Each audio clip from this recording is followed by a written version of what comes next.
So what's up mga buds? Karon mga buds, Maxim na taron bagong tuig 2025 January 3. Karon mga buds, nataron dire agi sa pilit.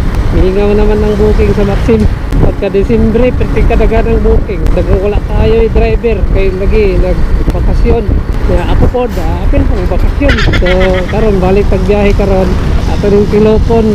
Tawag tag booking dire. 20 minutes later. Na tayo booking. Masugdan kita. Ay booking. Simaki sa atay exit.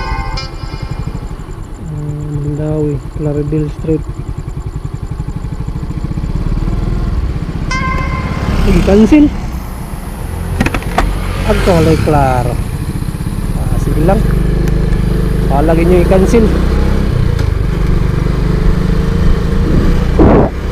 Cancel man mga buds. 100 pesos lang dato.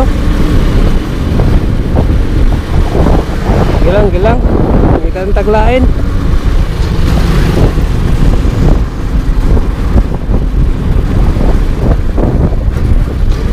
Ato ta sa Cebu City.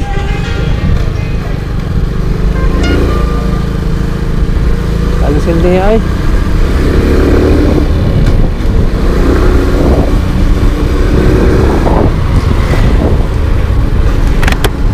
Yung mga bad, dito sa kung asa tamo standby. So let's go.